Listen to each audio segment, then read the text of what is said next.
Assalamualaikum warahmatullahi wabarakatuh. Nama saya Yogi Rahman Adriyadi dengan NIM 2202311100061 Prodi Ekonomi Pembangunan.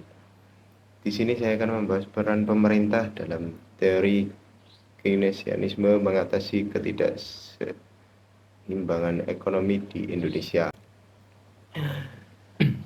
Teori Keynes adalah teori ekonomi yang dikembangkan oleh ekonomi Inggris John Maynard Keynes pada awal abad ke-20. Teori ini menekankan pentingnya peran pemerintah dalam mengatasi ketimpangan ekonomi yang timbul di pasar.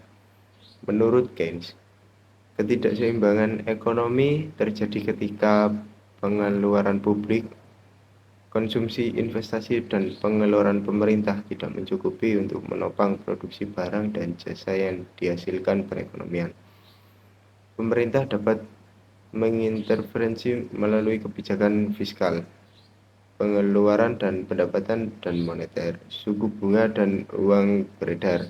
Pemerintah juga harus berperan dalam menyediakan barang publik yang tidak dibutuhkan swasta, sehingga tentunya dibutuhkan sumber pendapatan. Kita lanjut ke pembahasan peran pemerintah dalam teori Keynes.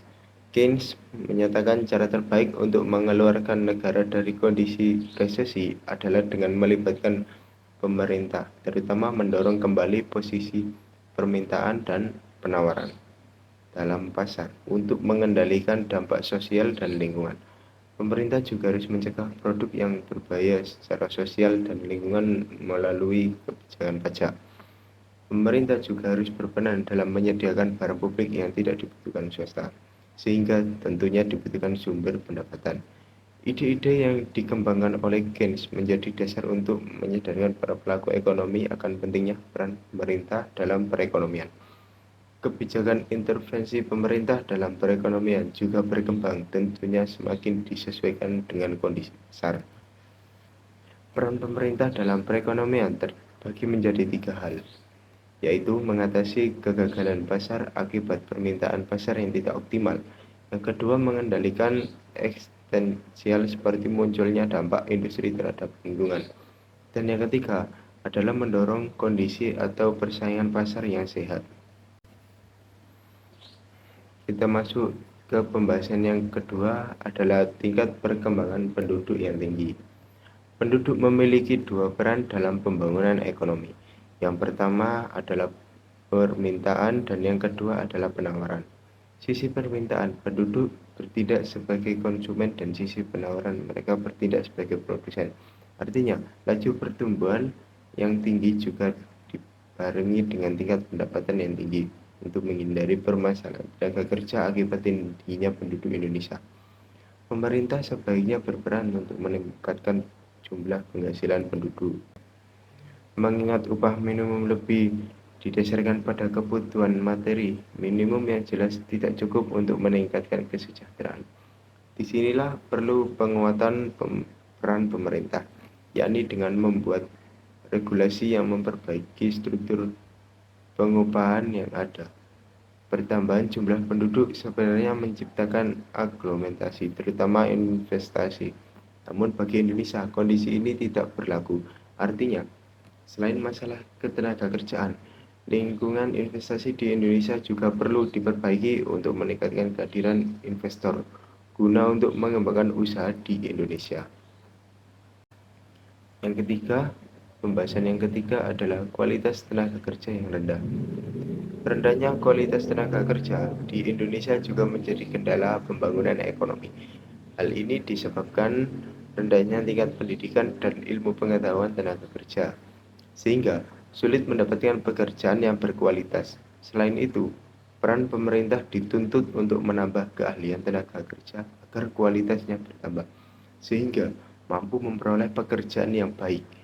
Pemerintah juga diharapkan memiliki peran menciptakan pembangunan yang seimbang sebagai daerah, menciptakan kesempatan kerja semaksimum mungkin, dan melindungi perkembangan perusahaan-perusahaan nasional, dan juga mampu untuk menciptakan iklim investasi yang baik, sehingga memudahkan perusahaan asing untuk menanamkan modelnya di Indonesia. Dalam upaya mengatasi permasalahan tenaga kerja di Indonesia dapat dilakukan dengan beberapa strategi. Di antaranya adalah meningkatkan kualitas pelayanan, penempatan, dan pemberdayaan tenaga kerja. Yang kedua adalah peningkatan akses angkatan kerja pada sumber daya produktif. Yang ketiga, peningkatan kompetensi dan produktivitas tenaga kerja untuk memasuki pasar tenaga kerja. Yang keempat, mendorong pengembangan ekonomi produktif berbasis masyarakat. Yang kelima, fasilitas mobilitas tenaga kerja internal dan eksternal.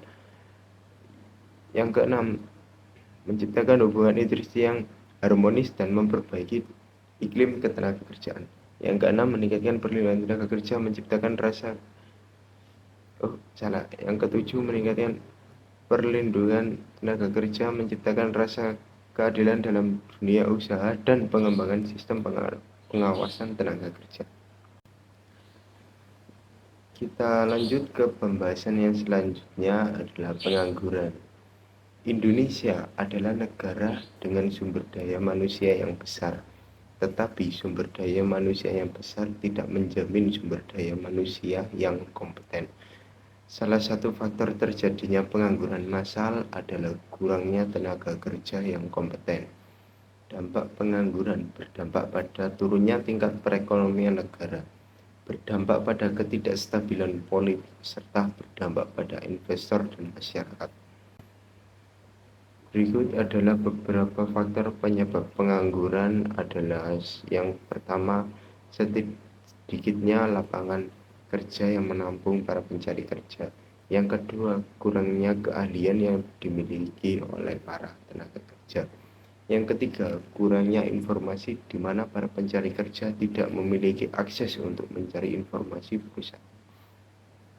Yang keempat adalah kurang maraknya lapangan pekerjaan. Yang kelima, belum maksimal upaya pemerintah dalam memberikan pelatihan untuk meningkatkan skill. Yang keenam, budaya malas yang menyerang para pencari kerja, yang membuat para pencari kerja mudah menyerah dan putus asa untuk mendapatkan peluang kerja. Masalah terbesar dan mendasar ketenaga kerjaan di Indonesia adalah rendahnya upah dan tingkat pengangguran yang tinggi, karena lebih banyak karyawan baru dibandingkan dengan pertumbuhan lapangan kerja yang tersedia. Untuk mengatasi pengangguran di Indonesia, sebenarnya pemerintah Indonesia telah melakukan berbagai cara. Namun, upaya pemerintah tersebut belum mendapatkan dukungan dari para utusan. Banyak program pemerintah untuk memerangi pengangguran. Dari pembahasan yang saya jelaskan tadi, dapat disimpulkan bahwa peran pemerintah penting dalam mengatasi ketimpangan ekonomi, termasuk tingginya tingkat pertumbuhan penduduk dan pengangguran. Pemerintah memiliki tanggung jawab untuk mengembangkan kebijakan dan program yang mendorong pertumbuhan ekonomi yang berkelanjutan dan mengurangi pengangguran. Secara keseluruhan, pemerintah memiliki peran penting dalam mengatasi ketidakseimbangan ekonomi dan masalah sosial seperti tingginya tingkat perkembangan populasi dan pengangguran. Terima kasih sudah menyimak penjelasan saya dari awal sampai akhir. Bila ada kesalahan kata maupun tulisan, saya mohon maaf sebesar-besarnya. Wassalamualaikum warahmatullahi wabarakatuh.